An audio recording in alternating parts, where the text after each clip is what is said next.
بسم اللہ الرحمن الرحیم۔ السلام علیکم ناظرین۔ عمران خان صاحب کا ایک نیا مطالبہ جو پرسوں سامنے آیا ہے جس میں مجھے خاصا محظوظ ہوا ہوں میں، اور وہ ہے کیا جی کہ IMF کا جو پاکستان کو قرضہ ملا ہے 9 مہینے کے اندر $3 بلین کا، ان کا مطالبہ یہ ہے کہ اس کا کریڈٹ ان کو دیا جائے۔ 14 اگست 1947 کا جو کریڈٹ ہے وہ بھی عمران خان کو دے دیتے ہیں کہ یہ دراصل عالم ارواح سے عمران خان صاحب تشریف لائے تھے اور قائد اعظم کے اندر ان کی روح حلول کر گئی تھی اور ہمیں قائد پاکستان دلا کے چلے گئے تھے۔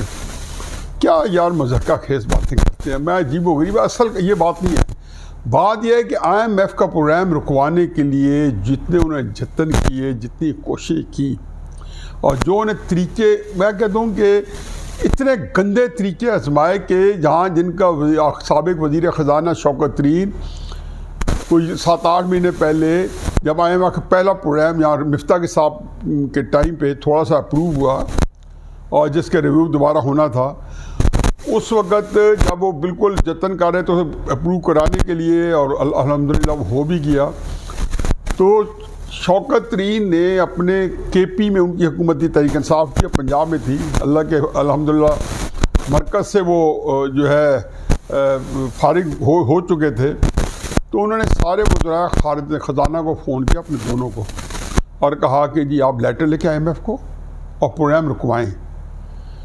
موسم لگا رہی کیونکہ بڑے سلیقے کے آدمی، انہوں نے کہا سر اس سے تو پاکستان کو نقصان ہوگا، تو انہوں نے کہا ہونے دو، کیونکہ ہمارے چیئرمین کا بھی تو نقصان ہو رہا ہے سیاسی۔ اور اب شہباز شریف صاحب نے ابھی قوم سے خطاب ختم کیا ہے، تو IMF کا بنیادی ان کا تھا قوم کو سے داد تحصیل وصول کرنی تھی، اور یہ بتانا تھا، اپنے الفاظ سے بھی وہ بتانا چاہتے تھے بہراز خطاب سے۔ اس سے پہلے انہوں نے 4-5-7 منٹ میں جو عمران خان صاحب روزانہ آدھے گھنٹے پونے گھنٹے کے اندر جو کام کرتے ہیں، وہ انہوں نے تھوڑے ہی دیر کے اندر وہ کام تمام کر دیا۔ عمران خان صاحب کی خوب کلاس لی، ان کے جو پچھلے دور تھا 4 سال کا، اس کا انہوں نے احاطہ کیا اور سب کچھ سامنے کھول کے بتا دیا کہ کس حال میں پاکستان چھوڑ کے گیا تھا۔ لیکن عمران خان صاحب کو تو یہ خیال نہیں ہے، وہ تو ان کی سنو تو ہر تقریر کے اندر بتا رہے ہیں کہ ہم نے پاکستان کو کہاں پہنچایا تھا۔ اب ظاہر ہے وہ کہہ سکتے ہیں کیونکہ اس کے بعد حالات اتنے خراب ہوئے کہ وہ کہہ سکتے ہیں۔ ہمارا آج کا موضوع IMF کے اوپر عمران خان صاحب کو خالی کریڈٹ دینا نہیں تھا، اس کے علاوہ جب سے ان بیچاروں سے یہ محروم ہوئے ہیں قومی میڈیا کے اوپر آنے سے، اس میں ایک تو ضرور ہوا ہے کہ جن لوگوں کو کوئی دلچسپی نہیں تھی عمران خان صاحب کی تقریر میں، ان کو بھی سننی پڑتی تھی۔ اب وہ کروڑوں لوگ وہی ہیں جو کہ جن کو عمران خان صاحب دلچسپی ہے، اور اس لیے وہ جو کچھ کہنا چاہتے ہیں انہی کے لیے کہتے ہیں ان کو، اور ان کا عمران خان صاحب کا ہمیشہ سے مائنڈ سیٹ رہا ہے کہ جو میرے بندے فالوور ہیں کہ ان کو سمجھ نہیں آتی کہ ان کو کس طریقے سے جھوٹ ہو سچ ہو، ان کو بہرحال ان کا حوصلہ افزائی کرتا رہوں اور ان کو ساتھ اٹائی رکھوں۔ چنانچہ انہوں نے پوری پچھلے زیادہ تو نہیں، میں تو ہمیشہ سے سمجھتا تھا کہ 10-12-13 سال پہلے ان کے اندر اخلاقی بحران یا اخلاقی کجرفی یا انحطاط اس طرح نہیں تھا جو آج کل پہنچا، یہ پچھلے 10-12 سال میں ایسا ایسا بڑھ کے یہاں تک آیا ہے۔ لیکن یہ اب متعدی مرض بن کے سارے ان کے لواحقین جو سپورٹر ہیں، جو ووٹرز ہیں، جو ان کے ساتھ ان کے سنتے ہیں، سب میں یہ شرائط کریے کون سا کہ جھوٹ کو سچ بنا کے پیش کرو اور سچ کو جھٹلاتے جاؤ۔ اور اس خلوص سے اور اس کے اندر عمران خان صاحب جو ہیں، میں کہتا ہوں قادر مطلق ہیں، لفظ میں بڑا سٹرانگ یوز کر رہا ہوں، یعنی کہ بالکل مطلق العنان ہے، یعنی کہ قدرت رکھتے ہیں اس فن کے اوپر۔ PhD میں کہوں گا کہ جو جھوٹ کو سچ ثابت کرنا، سچ کو جھوٹ ثابت کرنا۔ ایسے تو ان کی ساری تقریر ایک ہی طرح کی ہوتی ہے، کیونکہ وہ پچھلے 25 مئی 2022 میں جب سے ان کا لانگ مارچ جو ہے ناکام ہوا ہے، شاندار ناکامی سے 2-4 ہوا ہے، تو انہوں نے کیا طریقہ کار کیا کہ میں اکثر کہتا تھا کہ اب یہ ان کی، میں نے مجھے تو اور کوئی واسطہ ہے نہیں، تقاریر سے دیکھتا ہوں، تو میں نے ان کی جب تقاریر سنی تو مجھے یہ میں نے اس کا تعین کر لیا کہ یہ اب اپنے کیسز کے بارے میں بڑے فکر مند ہے۔ چنانچہ الیکشن بھی مانگتے تھے، اس کے بعد بھی مانگتے تھے، اندر سے خیال تھا الیکشن ہی ملیں گے، لیکن انہوں نے ایک بات نہیں ان کے ساتھ جو چل رہی تھی، اور میں اس میں کوئی دو رائے نہیں تھی کہ وہ جو لابنگ کر رہے تھے، جو تقریریں کر رہے تھے، جو اس کا معافی ضمیر تھا، جو اس کے کانٹینٹس تھے، اس سے لوگوں کے جذبات ابھارنا، تضحیق کرنا. اور آپ نے دیکھا ہے کہ کتنے لوگ ہوئے کہ تحریک انصاف والے کسی کو دیکھتے تھے تو لڑ پڑتے تھے. لنڈن میں جا کے گالم گلوچ، ریسٹورانٹ میں احسن اقبال کو کہیں مل گیا تو اس کو گالم گلوچ. پتہ انہوں نے ایک فیشزم جو ہوتی ہے، جو پولیٹیکل سائنس کا جو تاریخ ہے کسی فیشسٹ لیڈر کی اور جو اس کی فیشزم کی، وہ ساری کی ساری کوالیفائی کر گئے تھے تحریک انصاف کے اندر. اسی وقت جب ایسی صورتحال پیدا ہوئی تو یقین جانو کہ مجھے خدشہ تھا کہ کبھی کوئی الیکشن ہو گئے تو یہ الیکشن اتنے خونی ہونے گئے کہ ایسا کوئی بندہ تصور نہیں کر سکتا. اور یہ وہ ایسے الیکشن تھے کہ جب انہوں نے دو اپنی پنجاب کی اور کے پی کی گورنمنٹ انہوں نے ریزالو کی تو اس وقت میں ہمیشہ یہ کہتا تھا کہ الیکشن ناممکن ہے، اور آئین کہتا تھا الیکشن کرو. تو مجھے عجیب سی صورتحال نظر آئی کہ میں پوری زندگی آئین کی تقریم کے لیے اور آئین کے لیے سینہ سپر ہے کہ آئینی حکومت ہو، آئین کو کہیں پہ کوئی ذوف نہ پہنچے.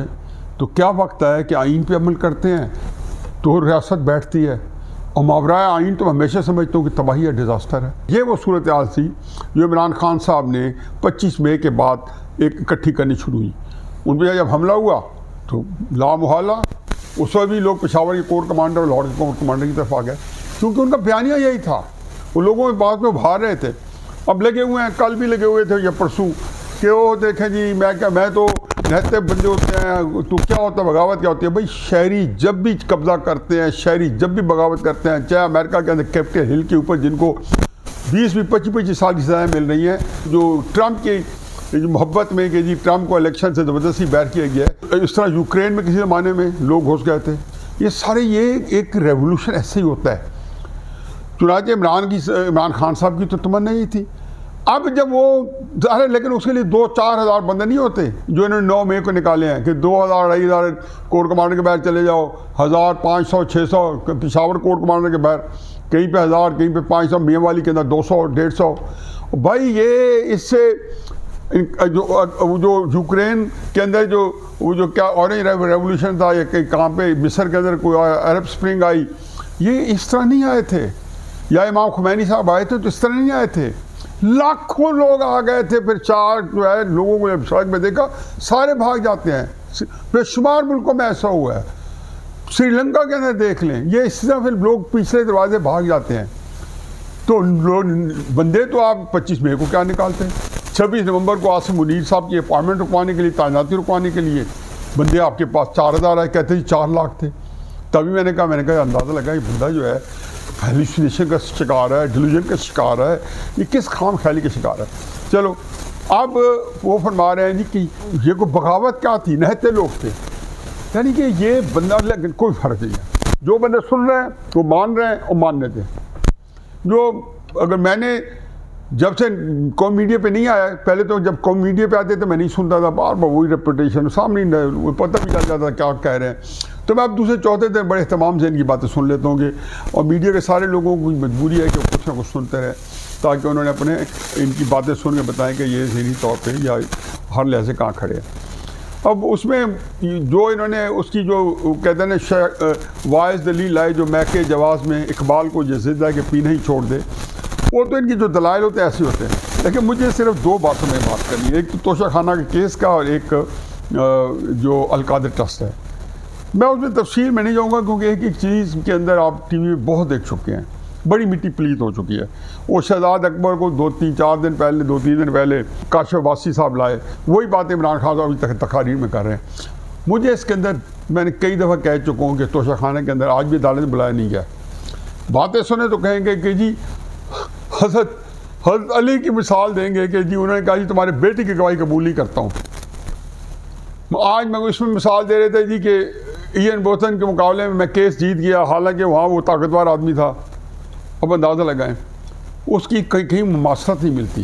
جو آپ جو ہے نا اپنے آپ کو وہاں کمزور سمجھ رہے تھے، آپ کے پیچھے اس وقت جمائمہ خان کا یا جمائمہ گولڈ سمتھ کا والد صاحب کھڑے تھے. حقیقت یہ ہے کہ اس کی بڑی ہیلپ تھی آپ کو. جہاں تک پیسہ چاہیے تھا، بڑے وکیل چاہیے تھے، وہ آپ کو منجسر کر دیے گئے تھے. اور یہ اچھا اتفاق ہوا کہ ظاہر ہے کہ آپ کے سسر تھے، انہوں نے بڑی ہیلپ کی اور آپ نے جیت گئے، تو آپ کو زور نہیں، کیس بھی آپ کا مضبوط تھا، اور پھر اس وقت آپ کے بارے میں ایک بالکل ایک ہی رائے تھی کہ آپ ایک دیانتدار آدمی ہیں، آنیسٹ آدمی ہیں. لیکن اس کی مماثلت اس سے کیا ہے کہ جو آج کل کے کیسز چل رہے ہیں کہ توشہ خانہ کے اندر یقین یعنی کہ جب یہ بات کر رہے ہوتے ہیں نا، تو جہاں بھی آتے ہیں نا، جیسے IMF کے بارے میں کہا جی کہ ہم نے اس کی مخالفت نہیں کی، یعنی کہ ہم نے پاکستان کو بحران سے نکالا ہے، تو آپ دیکھیں کہ اس کے الفاظ وہ پوری نہیں ادا کرتے، یعنی آدھا فکرہ کہہ کے نکلے جاتے ہیں. یہی القادر ٹرسٹ کے اوپر جب اس طرح کے مقام آتے ہیں نا، تو آدھا فکرہ کہہ کے نکل جاتے ہیں. توشہ خانہ کے اوپر آتے ہیں، آدھا فکرہ کہہ کے نکل جاتے ہیں. اب بار بار یہ کہہ رہے ہیں ٹی وی کے اوپر، برمنا کہہ رہے ہیں کہ جی ہم نے 50% دیے. یہ بات انہوں نے خود اقرار کیا ہے، دیا یا نہیں دیا، کہ جی 10 کروڑ اس کی ایویلیویشن ہوئی تھی، 2 کروڑ روپے انہوں نے توشہ خانہ میں جمع کرائے تھے. یہ کتنے بنے؟ 20%، 20%. بلکہ آپ پہ تو اب ایک اور چارج لگی ہے کہ آپ نے خود ایک دسمبر 2018 کے اندر قانون بنایا کہ جی 50% اب قیمت ادا کرنی پڑے گی، ایویلیویشن جو ہے جو اپریزل ہوگی اس کے اوپر. لیکن آپ نے خود اس کا مطلب اپنا قانون بنایا، توڑ دیا، 50% کی بجائے آپ نے 20% دیا. پھر دوسرا یہ ہے کہ آپ نے 5 کروڑ کے اوپر بیچی، تو جس دکان کی رسید کی دکاندار کہتا ہے ہاشا و کلّا، وہ تو گواہی دے گی ہے کہ میری تو دکان کو باندھے 2 سال ہو گئے ہیں اسے واقعے سے، میں تو دبئی میں یا کہیں UAE میں ہوتا ہوں. وہ آیا، انہوں نے کہا یہ جعلی رسید ہے، یہ عمران خان صاحب اللہ نے آپ کو دیا. کل بھی کلبری فونٹ کی بات کر رہے تھے مریم نواز صاحبہ کے حوالے سے، اس میں بھی غلط بات کہ 2007 میں آیا، 2006 میں دیا. نہیں، آپ کیوں نہیں بتاتے کہ کلبری فونٹ کے اندر ان کا جب گواہی لی گئی تو انہوں نے کہا جی یہ 2002-2003 میں آ چکا تھا. آپ کہہ رہے ہیں ایجاد بھی ہوا 2007 میں، 2003 میں آ چکا تھا، کمرشل ہوا 2006 میں. شاید ان کی جو ٹرسٹ ڈیڈ ہے جس کے اوپر مریم نواز صاحبہ کو دھیان دینے کے لیے جو اس کو بنایا گیا اپنے بھائیوں کی جائیداد کے اوپر، تو وہ انہوں نے 2005 میں لکھی. جب اسے پوچھا گیا، مجھے نام ان کا بھول گیا، جب یہ JIT گئی، جب نیب کیس چل رہا تھا تو نیب نے جب اس کا بیان ریکارڈ کیا تو اسے کہا جی آ چکا تھا 2002-2003 میں، لوگ استعمال کر رہے تھے لیکن کمرشل یوز میں نہیں تھا. میرا خیال ہے کہ اللہ تعالیٰ ان ساری چیزوں کو عمران خان پوچھے گا. ایسا نہیں ہوتا کہ آپ اس طریقے سے غلط بیانی کریں، مجھے کیا فرق پڑا ہے، مجھے اس میں کون سا فائدہ ہوا آپ کو. آپ نے کہا 2007 میں 2006 میں ٹرسٹ ڈیڈ لکھی گئی مریم نواز صاحبہ کی. تو یہ باتیں، لیکن اصل ہے کہ اس کو کہنے والا بندہ جو ہے توشہ خانہ کے اوپر جعلی رسید دے دے. پھر دوسری بات یہ کہ 2 کروڑ جب دیے گئے توشہ خانہ جمع کرائے گئے تو وہ کہاں سے آیا پیسہ؟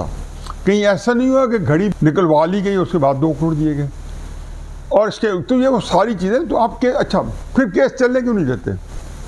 میں ہر لاگ میں ہر جگہ پہ یہی کہا جاتا ہے کہ آپ جو کہتے ہو کہ امیر آدمی کے اوپر کیس نہیں چلتا، بھائی امیر آدمی بھی نہیں چلتا تو آپ تو چلنے دیں. طاقتور آدمی کے اوپر کیس نہیں چلتا، آپ تو کمزور ہیں، آپ تو چلنے دیں. آپ دیکھیں 2013 میں آپ کچھ نہیں تھے، نواز شریف کی حکومت تھی، آپ نے نہیں چلنے دیا انٹر پارٹی فنڈنگ کیس میں. آج دیکھیں فیصلہ ہو سکتا ہے، کتنے مرحلوں سے گزرا، فائنل الیکشن کمیشن فیصلہ بھی دے دیا، امپلیمنٹ نہیں کرا سکے. سارے کیسز ایسی ہیں، جب سے آئے ہیں آپ نے ساتھ شور مچائے ہوئے، کیس چل گئے، ہر ایک کو کہتے پڑے ہیں. جہاں پہ CNN والے آتے ہیں، اسرائیل والوں کو بھی اپروچ کر دیا کہ میرے پہ کیس چلیں کہ 170 ہو گئے، 180 ہو گئے. بھائی کسی ایک کو تو فیس کر لیں، سارے جو غلط ہو گئے تو آگے یہی تو آپ لوگوں کو دس دیتے ہیں کہ بھائی قانون کا سامنا کرو. وہ قانون کا سامنا آپ کیوں نہیں کرتے ہو؟ لیکن آپ کہتے ہیں نہیں، وہ قانون میرے لیے جو ہے اس کے لیے میرے تحفظات ہیں، ان کے تحفظات کی گنجائش نہیں ہے. پھر القادر ٹیسٹ کے اوپر دیکھیں، پہلی بات عمران خان آپ نے اپنی سیاست شوق خانم کی میں کی ہے. کون سی سیاسی تقریر ہے جس میں آپ نے شوق خانم کا سہارا نہیں لیا؟ پھر اس کے بعد آپ شوق خانم کے جب آتے تھے فنڈ ریزنگ جو ہاسپٹل کے اندر ہوتی تھی، ہاسپٹل کے جو اپنا سٹاف ہے وہ احتجاج کرتا تھا، وہ مجھے اس وقت کہا کرتے تھے حفیظ بھائی دیکھیں یہ کتنی زیادتی ہے کہ ایک بندہ جو ہے یہاں پہ لوگ ہمارے پاس ایسے لوگ بھی ہیں جو ہماری سیاسی طور مخالف ہیں، یہ اس میں بھی ان کو مخالفین کو گالیاں دیتے ہیں اور اپنی سیاست ان جلسوں میں کرتے ہیں. میں نے جب بات کی تو مجھے کہتے ہیں یہ ہر بات میں کہتے ہیں میں چونکہ بہت اچھا کام کر رہا ہوں، بڑا کام کر رہا ہوں، ریاست مدینہ قائم کر رہا ہوں. اس وقت یہ ریاست مدینہ اتنے ایشو نہیں تھا، لیکن جو بھی اس کی جگہ تھی تو اس میں تو یہ تو تمہارا کیا خیال ہے حق کی بات وہاں نہیں کرنی چاہیے؟ یعنی کہ اپنے آپ کو پہلے حق کا پیغمبر بنا دیا، پھر اس کے بعد آ کے سارے کام شروع کر دیے۔ تو اصل بات یہ ہے کہ القادر ٹرسٹ جو ہے آپ نے 2018 میں آپ کہہ رہے ہیں کہ میرے پاس ریاض ملک صاحب آئے، تو اس کے بعد انہوں نے کہا جی میں بنا دوں گا۔ اس کے بنانے کے بعد ان کو آپ نے 190 ملین پاؤنڈز جو ہے وہ ریلیز کیے۔ اچھا ایک اور بات بھی سن لیں، 2018 دسمبر میں وزیر اعظم تھے، آپ نے سنا ہوگا نا، بڑے عرصے یہ بات نہیں کرتے، کانفلکٹ آف انٹرسٹ، مفادات کا ٹکراؤ۔ اب مجھے بتائیں کہ آپ وزیر اعظم ہونے کے ناطے سے وزیر اعظم ہاؤس میں بیٹھ کے ارب پتیوں کو بلا کے کہیں گے کہ مجھے یہ بنا دو، مجھے یہ بنا دو، مجھے شوقان کے فنڈ دے دو، پھر اپنے آپ کو لاؤنس دیتے تھے کہ یہ تو جو ہے یہ تو ٹرسٹ ہے، ٹرسٹ سارے یہ جتنے کالجز جتنے یونیورسٹیز ہیں سارے ٹرسٹ ہیں عمران خان صاحب۔ یہاں دیکھ لو ساروں نے ٹی وی اسٹیشن کھول لیے ہیں، یونیورسٹی آف سینٹرل پنجاب ہو یا یونیورسٹی آف لاہور ہو یا سپیریئر ہو یا UMT ہو یا کتنی یونیورسٹی ہیں، درجنوں یونیورسٹی ہیں، سارے ٹرسٹ ہیں۔ اور دیکھا ان کا ایکسپوجر کہ دنیا چینل بھی آپ دیکھ رہے ہو، آپ نئی بات آپ نیو چینل بھی دیکھ رہے ہو، آپ یہ ساری باتیں آپ دیکھ رہے ہو، تو ان کے پاس ریل پھیل ہے، یہ سارے ٹرسٹ ہیں، ہوتے ہی ٹرسٹ ہے، اجازت ہی نہیں کسی اور کو بنانے کے لیے، نان پروفٹ ہوتے ہیں۔ اور پھر ایک اور بڑی اہم بات کی کہ چونکہ ملک ریاض سمجھتا تھا کہ پاکستان میں سیرت کے لیے ہم دو ہی اس کے اہل ہیں، یہ عمران خان صاحب اپنی تقریر میں پرسوں فرمانے کہ سیرت کے اوپر دو ہی اہل ہیں۔ پہلے تو یہاں پہ جو شیخ الحدیث پھر رہے ہیں نا، وہ اپنے علم کو ٹٹولیں، جو جتنے بڑے بڑے یہاں پہ بریلوی حضرات ہیں، اس کے محمد صلی اللہ علیہ وسلم کے اندر انہوں نے PhDs کی ہوئی ہیں نا، وہ اپنے آپ کو ٹٹولے، انہوں نے کہا نہیں ہم دو ہی ہیں۔ چنانچہ ہمارے لیے انہوں نے ٹرسٹ بنا دیا، اور چونکہ بہت پاکستان کے سب سے بڑے بلڈرز تھے، پھر کہتے ہیں میں نے پھر وہ روڈا کے اندر بھی انہوں نے کام کیا، یعنی کہ راوی اربن ڈیولپمنٹ اتھارٹی جو ہے وہ تو پہلے کوٹیشن ایشوز تھا کہ سارے لاہور کو آپ نے زبردستی، یہ ان کو بڑی عادت ہے کہ کئیوں کے لیے انہوں نے زبردستی زمینیں خالی کروائی ہیں، کیونکہ جب یہ طے کر لیتے ہیں کہ یہ زمین جو ہے نا اس کے اوپر جو مالک بیٹھا ہے یہ صحیح نہیں ہے تو یہ اٹھوا دیتے ہیں۔ تو آپ یہ کہتے ہیں آپ نے ان کو زمینیں دی، تو چنانچہ القادر ٹیسٹ جو ہے، اور پھر جو آپ نے جو کوئی دلیلیں دی ہیں کہ ہم نے کیوں سیکرٹ رکھا، اس کا بھی کچا چٹا میں اور کیا کہوں، شاہزیب خاندادہ کا پروگرام دیکھ لیں، کاشف عباسی کے سامنے شہزاد اکبر کو دیکھ لیں جو کہ کہیں چھپا بیٹھا تھا، کسی ڈربے سے کے اندر فون کر رہا تھا، اس کے اندر بھی اسی تاثر یہی دیا عمران خان صاحب بھی کہ جب ہم یہ بات کر رہے ہوں ہمیں کانٹیسٹ بھی نہ کیا جائے، ہمیں سوال بھی نہ کیا جائے، ہم اپنا مقدمہ خود پیش کریں گے، اپنی گواہی خود دیں گے، اپنا مقدمہ خود سنیں گے، اور پھر اس کے اوپر اس کے اوپر فیصلہ بھی ہم ہی دیں گے۔ یہ ان کو چاہیے مقدمے، اور یہ وہ لوگ ہیں مظلوم پاکستان کے کہ جو بیچارے جو ہے 180 مقدمے کے نیچے آئے ہوئے ہیں، یا یوں کہہ رہے کہ 180 مقدمہ ان کی داڑھ کے نیچے آئے ہوئے ہیں۔ میں اس کو کسی آرام سے آپ کو ساری ان کی تقریر کے اندر میں کی بجائے لکھوں گا کہ نواز شریف صاحب تھے، 2018 کے اندر وزیر اعظم تھے، انہوں نے ایک قانون بنایا کہ جی 20% کی بجائے 50% ہو، پھر انہوں نے اس قانون کی خلاف ورزی کی، ایک گھڑی وہاں سے نکالی نواز شریف صاحب نے، پتہ چلا کہ جو رسید دکھائی جا رہی ہے بیچنے کی وہ جعلی ہے، وہ اپنے ساتھ سے شو نہ کیا الیکشن کمیشن کے اندر۔ اور القادر ٹرسٹ کے اندر دو ہی ٹرسٹی، ایک کا نام ہے نواز شریف اور دوسرے کا نام ہے کلثوم نواز مرحومہ۔ اب دو ٹرسٹی میں ان کو انہوں نے پھر 460 کنال زمین ہی تھی، 30-40-50 کنال کی اس کے اوپر کروڑ کی جو ہے کنسٹرکشن گفٹ ہوئی، کیونکہ انہوں نے کہا یہ جو کنسٹرکشن ہم نے نمل میں 13-14 سال میں کرائی وہ انہوں نے 3 سال میں مکمل کر کے دے دی، اس سے بڑی کنسٹرکشن تو یہ نواز شریف صاحب کو دے دی۔ اور اس کے بعد عمران خان صاحب وزیر اعظم ہاؤس میں نواز شریف صاحب 2018 میں ریاض ملک صاحب سے ملاقات کر رہے ہیں اور وہ ان کو آفر کر رہے ہیں، یہ سارے نواز شریف صاحب کرتے اور ان کو دیتے۔ آپ کیا کہتے، کیا آپ کا بیانیہ ہوتا؟ کیونکہ آپ تو مقصود چپراسی جو بیچارہ نہیں تھا، لیکن آپ کے بڑا اچھا ہے کہ ایک بیچارہ بندہ جو اللہ دنیا کے بعد چلا گیا اس کو بھی آپ تصدیق کرتے ہوئے آپ کو شرم محسوس نہیں ہوتی۔ اور رضوان جو SSP یا DIG جو FIA کے ڈائریکٹر تھے، ان کا بھی ہارٹ اٹیک وہ تو اس وجہ سے ہوا ہے کہ نواز شریف صاحب کے پریشر میں آ گئے ہوئے ہیں، یعنی کہ یہ سارے کام اس لیے ہوئے ہیں یہ فلانا جو ہے یہ بھی اس لیے ہوئے ہیں، تو آپ اپنا بتائیں کہ آپ نے یہ جو سارے کام ہوئے ہیں اس کی کہاں گنجائش ہے. تو یہ اسی طرح کی تقاریر جو ہے آپ سننے کو ملے گی.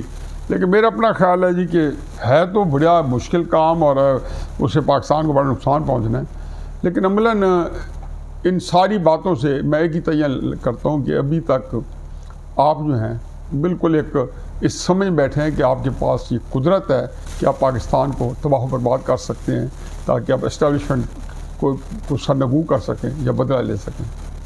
میرا نہیں خیال ایسا ہوگا.